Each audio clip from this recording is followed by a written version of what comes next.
You guys, I'm back once again doing another book review on my little Tomes of Terror show.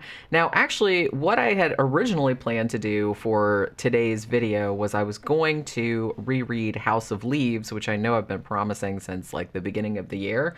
But as it happened, because it was Halloween week and I was doing a bunch of extra movie reviews and stuff like that, I just didn't have time to get all the way through House of Leaves. So I'm going to save that for next week. But then it so happened that, do you guys remember like when I did the review of Sons of Abraham? And I said that Turner Publishing had been nice enough to reach out to me and ask if I'd wanted a copy of that for review, you know, like an ARC, advanced reader copy. And they sent me that and I reviewed it. And then they reached out to me once again and asked me if I would like a copy of this book that will be coming out. I believe it's coming out in February of 2022. And so they sent me a copy of this as well. And because this is a much shorter book than House of Leaves, I was like, okay, well, I'm going to do this one instead. You know, just because I kind of feel like if they go to all the trouble of sending me a copy, you know, I really want to try and get it read and reviewed like as quickly as possible. I don't really like to leave people waiting around, you know, so I know this book isn't coming out for several more months, but, you know, as I said, I was just kind of like glad to get it read and reviewed. And this book is called Spontaneous Human Combustion by Richard Thomas. Now, this is a collection of short stories, and Richard Thomas, he's been around a little while. Like, I've heard the name, and I'm sure I've probably read some of his stories because he's had like over 150 short stories published in various anthologies. He's edited some anthologies, and he's also written, I believe he's written 3 novels. A lot of people recommend Disintegration, which actually does sound really good, so I'll probably get to that one day too. And this is actually his 4th short story collection. Now, he has a very distinctive writing style. It's almost kind of like, I almost want to say that it's sort of like, it's kind of poetic. It has like a surreal bent to it. It almost has a kind of like a dark neo-noir type of thing. And a lot of the stories, particularly in this collection, come across very much like they're almost, I don't even know. I mean, yes, there are horror stories and they have horror aspects to them, but there's all kind of other stuff going on in there. It's almost kind of like sci-fi. Some of them have like a dark fantasy type or like a surrealist kind of bent to them. They remind me very much, and it's interesting because there's actually a pretty extensive author's notes thing at the end where he kind of like explains, you know, where the ideas for the stories came from. And I always like when writers do that. I've done that in my own short story collections because I wish more writers would do that, but oh well, because I'm interested in how authors got their ideas. So he actually goes quite a bit into where he got the ideas for the stories, where they had previously appeared, because I think all the stories, I think there are 14 stories in here, and all of them previously appeared in other collections. Some of them were like in, you know, Best Horror of the Year and various other ones. So these have all been published before, but now they're all kind of like brought together, like compiled into one work. So he actually did say that some of his stories were inspired by Black Mirror. So if you like Black Mirror, if you like David Lynch, if you like stuff like that, that kind of vibe, I think you'll really, really dig this. I mean, some of it, it's weird because like the first couple stories, like I said, his writing style is very, it's not like run-on sentences necessarily, but it's very evocative and dreamlike. That's a good word. And amorphous. I think that's maybe the word that kind of like came to me when I was reading the first couple of stories. So a lot of the stories are not like concrete in the sense that this happens, that happens, that happens. They're ones that they're kind of like atmosphere, mood, and you kind of have like stuff happens in them, but you really kind of have to like pay attention to what's going on because everything's not spelled out. Like I said, I kind of feel like Black Mirror is the thing that some of these stories like really reminded me of. And like I said, he did say in the end that he really, really liked Black Mirror, and he, liked particular episodes of that, and some of those like gave him ideas for this. And like I said, interestingly too, one of the stories in here he said was actually inspired by David Lynch's Lost Highway. So if you like that kind of stuff, if you really like just kind of like, concrete ABC type horror, then this is probably not for you. This is very, like I said, it's very poetically written. It's very amorphous. Some of the stories, like, not really, like, very few of the stories give you any easy answers. A lot of the stories have to do with, they kind of have a sense of bleakness or desolation to them. There's kind of like, a lot of them are set like after the end of the world or after aliens have taken over or something like that, even though things are not necessarily spelled out, very, like, really clearly, but you still get a sense of what's going on through the descriptions, I guess. So they're very like atmospheric. And so like I said, if you don't like dig that kind of like surrealist sort of style, then probably you're not going to like it. But I really, really liked this a lot. Some stories I liked more than others. Interestingly, and maybe this is weird, but the story I liked the best in this, I think it's called Notice Tollins, I think is what it's called. It was actually the story that was the most straightforward of all of them. And he even says in the back, he's like, this was like a weird one. I don't usually write in this style because it's very, very straightforward, and was kind of like Stephen King-like, which it kind of was. It was almost kind of like a Twilight Zone-y type thing too. And you know how much I love that kind of stuff.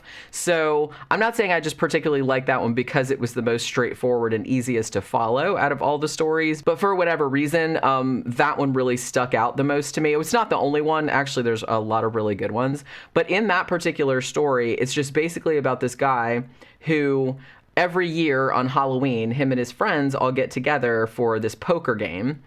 And, they kind of like sit around and get drunk and whatever. And, as the night goes on, like the last hand, they always kind of like bet really crazy shit. It's just like whatever. There's like, oh, you can have my car, you can have this, that, and the other thing. And they kind of do it every year, and it's super fun. But then this one particular year, this guy named Victor shows up, and nobody's quite sure whose friend he is. Like whenever people ask him, it's like, hey, like, who are you, or which one of the guys do you know? He kind of tells each of them like a different guy, like, oh, this other guy brought me, but then he tells that guy that this other guy brought me. So nobody really knows where he came from.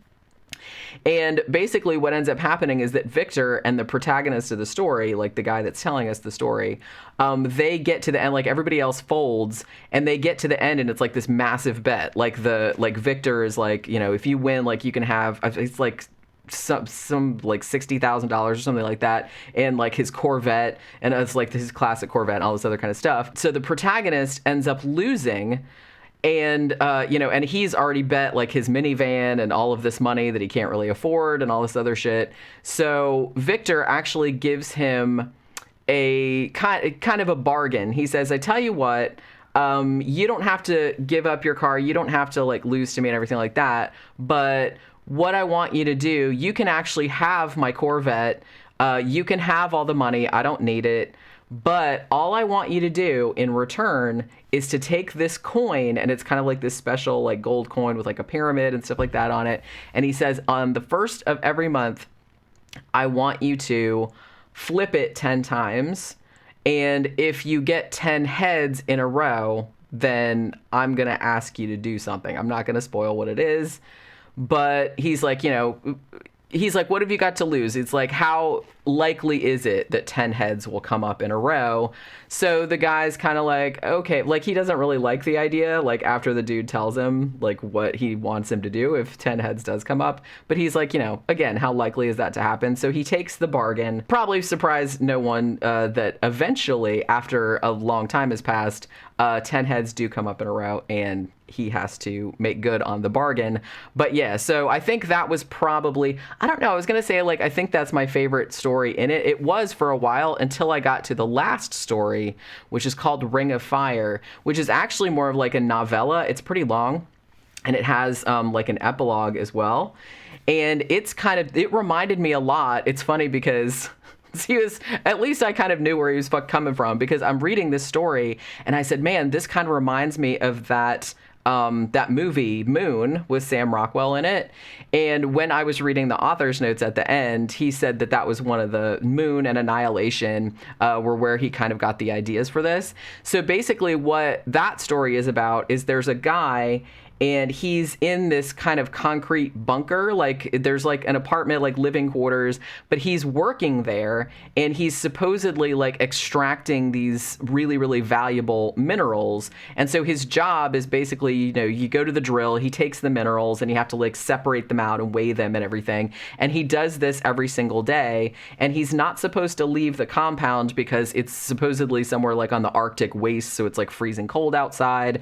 And it's almost, you get a sense like as it goes on, because a lot of these stories, like I said, are very purgatorial. That's a good word for them, where it's somebody who's kind of like trapped in some loop and they can't remember like how long they've been there or what's going on outside. So this one's very much like that. Like this guy's kind of like, oh, I had this contract for X amount of days. Like I said, that's why it reminded me a lot of Moon, and which is an awesome movie if you haven't seen it, by the way. But yeah, so this story did remind me of that. And he's just like, it's a really boring job and he doesn't see anybody. The only person that he sees is this woman named Rebecca who shows up every 30 days to, check on what he's doing and take his samples and all that other kind of stuff.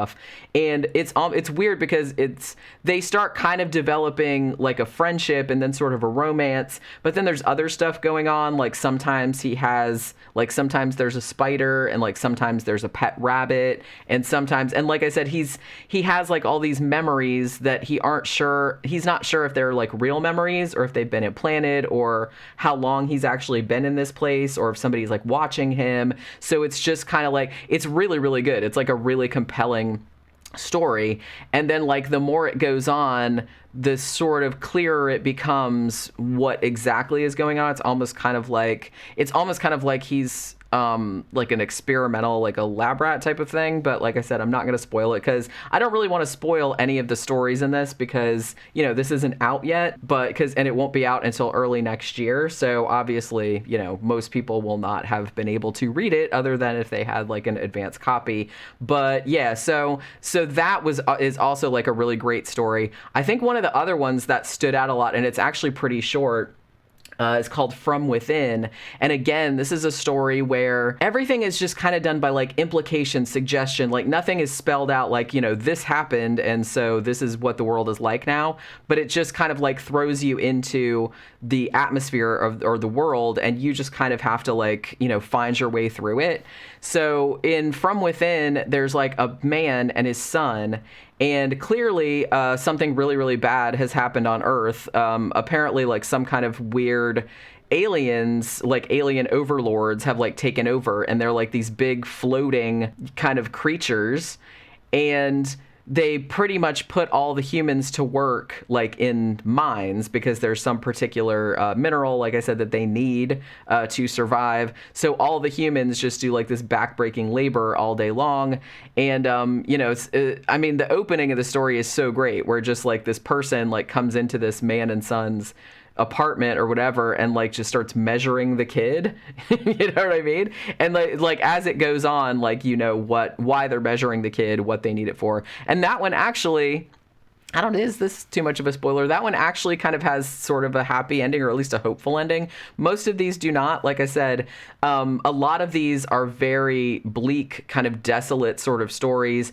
A lot of them are people stuck in these kind of like purgatorial loops, perhaps of their own making. So it really has this kind of, and like I said, it does have a kind of like neo-noir type of thing too. It's often called like transgressive fiction. They'd call it that too, but it's just kind of like this, it's really hard to describe like the writing style, but if this kind of reminded me a little, I have to say this reminded me slightly of, if you guys remember, like a while back, I reviewed another short story collection, which was Wounds by Nathan Ballingrud.